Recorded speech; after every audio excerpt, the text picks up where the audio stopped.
Des enfants malades du diabète reçoivent du matériel médical. L'amélioration de l'accès aux soins des malades du diabète, surtout chez les tout-petits, au cœur des préoccupations. Et puis André Rajoel est le nouveau président de Madagascar. Il a remporté 55,66% des suffrages contre 44,34% pour Marc Ravalomanana, selon la commission. Bonsoir et bienvenue dans le 19h.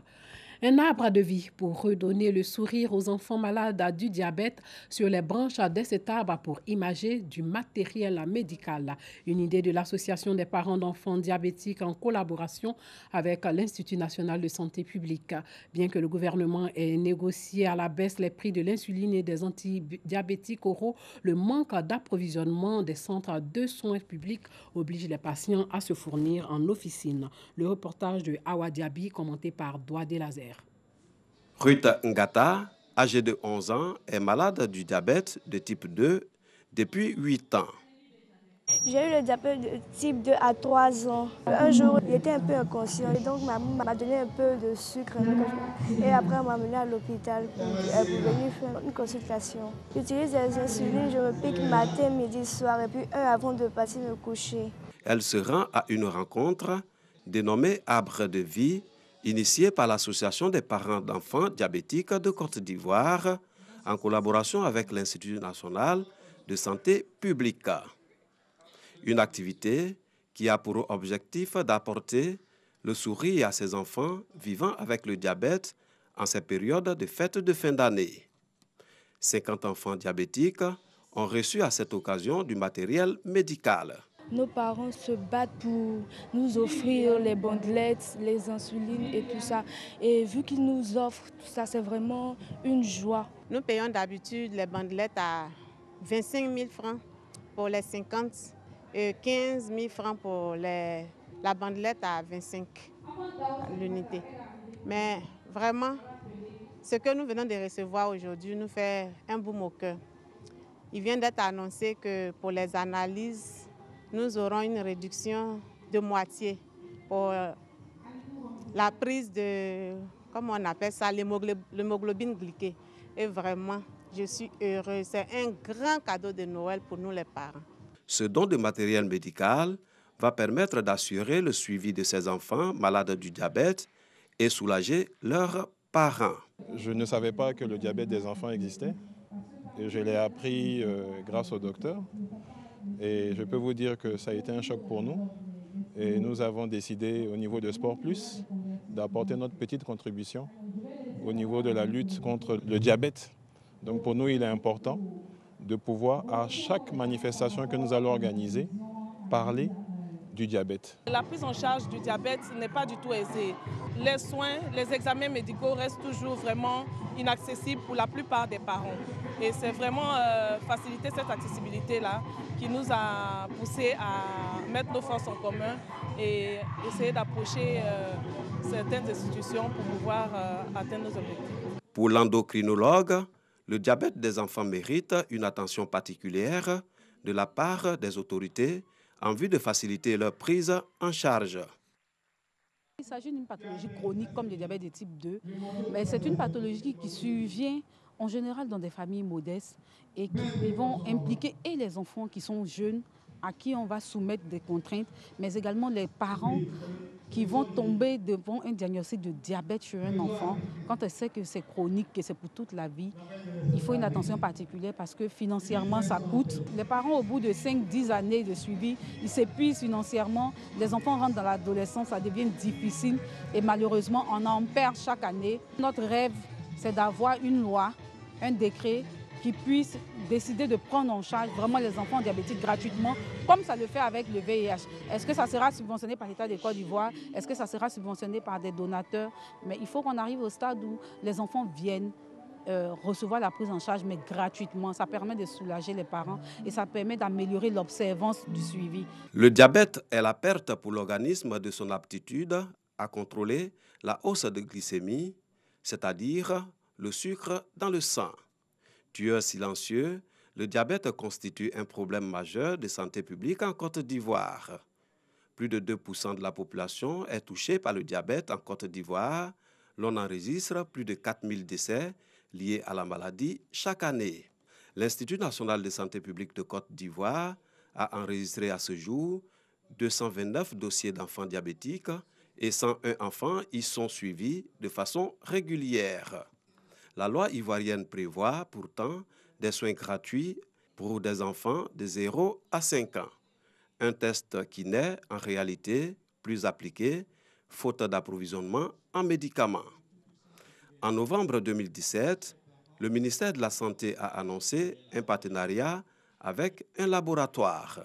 Le programme Changing Diabetes in Children prévoit de fournir l'insuline gratuitement aux enfants de moins de 18 ans, mais le déploiement sera progressif.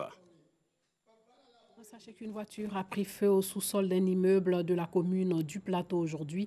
Plusieurs voitures étaient dans ce sous-sol, mais la propagation du feu à ces véhicules a pu être évitée. Les soldats du feu ont pu circonscrire le feu après 3 heures de lutte avec les flammes. Jean-Marc Adjadji et Parga Sorokone nous rapportent les faits. Un véhicule entièrement calciné au deuxième sous-sol d'un immeuble à proximité du stade Félix Houphouët-Boigny. Une tragédie évitée de justesse par les sapeurs-pompiers car le véhicule est à l'origine d'un incendie qui aurait pu causer d'importants dégâts.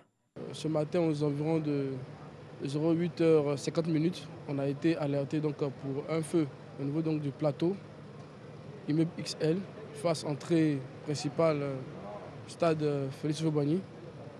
Nous sommes rendus sur le lieu donc aux environs de 9h et pendant près de 3 heures d'horloge, on a dû se battre contre cet incendie. Il s'agissait donc d'un véhicule en feu. On a réussi à empêcher la propagation du feu, donc à empêcher que d'autres véhicules soient pris en compte par le feu. Aucune perte en vie humaine n'est enregistrée. L'enquête est en cours pour déterminer les causes profondes de l'incendie. L'église catholique de Ouassadougou, village de la sous-préfecture de Bonguera, contribue au développement de la région de Lifou. La mission catholique veut construire une école agricole et un centre de formation en menuiserie pour l'insertion socio-professionnelle des jeunes du village. Le reportage de Soro Corona. Ouassadougou, village de la sous-préfecture de Bonguera, région de Lifou. Dans ce village nguin, composé à 90% des musulmans, une paroisse de l'église catholique est bâtie. À côté de sa mission de gagner des âmes à Jésus-Christ, le père Graciano et ses hommes travaillent pour le sort de Ouassadougou, un château d'eau qui donne de l'eau potable en permanence aux ménages, de quoi soulager les femmes commises à la corvée d'eau. C'est l'eau de la bourse, on s'en chercher. Ou soit on peut dormir à la pompe, soit une semaine, soit 2 semaines, mais tu ne peux pas avoir de l'eau. Donc grâce à le père Graciano, maintenant ça va un peu mieux. Ouassadougou est le deuxième village à disposer d'une école primaire de 6 classes. Nous avons appris par la suite que quand nous disons que dans notre répertoire, il y a 35 écoles et que Ouassadougou en a 2, la seconde école dans laquelle nous sommes ici est un don de l'Église catholique. J'ai envie de dire, j'ai tourné partout, c'est l'école qui a, je veux dire, les plus grandes salles de notre circonscription. Le château d'eau et l'école primaire ne sont pas les seules réalisations de la paroisse Saint-Antoine de Padoue. Nous avons construit une citerne, c'est pour un projet agricole, c'est pour une école d'agriculture. On doit construire un petit hangar pour l'atelier et le projet c'est de pouvoir réaliser une école de menuiserie. Projet d'école agricole et de formation en menuiserie. Les populations se réjouissent des actions de développement initiées par l'Église catholique. La population n'en a pas aussi les moyens. S'il y a un homme de Dieu qui est capable de nous aider, vraiment c'est bon à prendre. L'Église a commencé à faire des réalisations qui permettent au village de se développer, mais à Bonguera aussi, l'Église catholique est en train de faire de grandes choses pour la région. Après le village de Ouassadougou, la paroisse Saint-Antoine de Padoue compte lancer les mêmes projets à Bonguera les années à venir. Les meilleurs élèves des écoles confessionnelles islamiques d'Anyama dans le sud du pays ont été récompensés. Ils sont allés à la découverte des sites touristiques de Yamoussoukro, la capitale politique. C'est l'ONG Assistance à tous qui leur a permis d'effectuer ce voyage. Parga Sorokone. La Fondation Félix Houphouët-Boigny pour la recherche de la paix, la résidence du père fondateur de la Côte d'Ivoire, Félix Houphouët-Boigny, la basilique Notre-Dame de la Paix et la grande mosquée de Yamoussoukro, la mosquée de la paix. Ce sont entre autres sites et édifices religieux visitée par les 3 meilleurs élèves des classes des écoles confessionnelles islamiques d'Anyama, commune située dans le district autonome d'Abidjan. Cette visite touristique, placée sous le signe de la paix, la cohésion sociale, le dialogue interreligieux et de l'entrepreneuriat pour une nation plus forte, vise à célébrer l'excellence et la promotion de la paix. Une initiative de l'ONG Assistance à tous en Côte d'Ivoire, 2ATCI. Pour les responsables de cette ONG, il s'agit d'inculquer aux enfants les valeurs liées à la paix et au dialogue interreligieux pour la construction d'une nation de paix et la culture de l'initiative privée. Là, le 7 août 1960, c'était la proclamation de l'indépendance de la Côte d'Ivoire. Le président était un ministre dans le gouvernement français, là, il était ministre d'État. Là, en 1957, il était avec François Mitterrand. Et là, c'est les différents gouvernements où il a été ministre. Il y avait Yamoussoukro en 1950. Voilà. Et 6 ans après, voilà comment c'est devenu. C'est la salle d'attente côté officiel. Voilà, quand vous venez à une visite officielle, c'est ici qu'il vous reçoit. Et puis au fur et à mesure, il y a l'autre bureau pour causer. Et ici, à son temps, il faisait tous les discours de la nation. Il s'assoit là, on le filme, et puis on prend la cassette, on envoie à Abidjan. À son temps, il y avait 2 grands ivoires autour du fauteuil là. Vous l'avez bien. Et puis le calendrier de 85 à l'image de ce bureau-là. L'initiative de l'ONG 2ATCI a bénéficié du soutien du ministre Souleymane Diarra-Souba, parrain de cette visite des meilleurs élèves des écoles confessionnelles islamiques d'Anyama, représenté par son chef de cabinet. Bamba Lassina, profitant de l'occasion, a traduit les encouragements et les félicitations du ministre aux responsables de l'ONG pour leur implication dans la promotion de la paix et de l'excellence.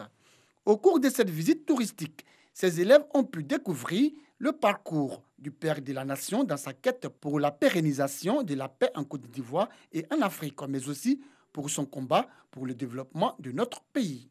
L'ONG Assistance à tous en Côte d'Ivoire 2ATCI, sa mission, lutter contre la fatalité de l'ignorance qui pèse sur les jeunes générations, mais surtout booster l'excellence en milieu scolaire en vue de contribuer à l'émergence d'une école de qualité en Côte d'Ivoire. Après ce tourisme, je vous conduis au Nigeria où de nombreuses agences proposent la gestation pour autrui aux couples ayant des problèmes pour avoir un enfant. Un business tabou et secret dans un pays très religieux, un business en plein essor.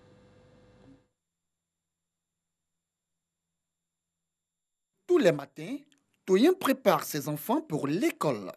Des enfants comme les autres, sauf qu'ils sont nés à l'aide d'une mère porteuse en Inde. Toyin a eu recours à la gestation pour autrui après avoir lutté 12 ans contre les tumeurs utérines. Aujourd'hui, elle a ouvert une agence pour aider les couples ayant des problèmes de conception au Nigeria. La gestation pour autrui existe au Nigeria et lorsque vous le faites légalement, vous signez les papiers nécessaires, vous faites appel à un avocat et vous avez une agence comme la nôtre qui vous guide pendant le processus. Vous êtes en sécurité. Et quand la mère porteuse accouche, l'hôpital vous confie le bébé directement.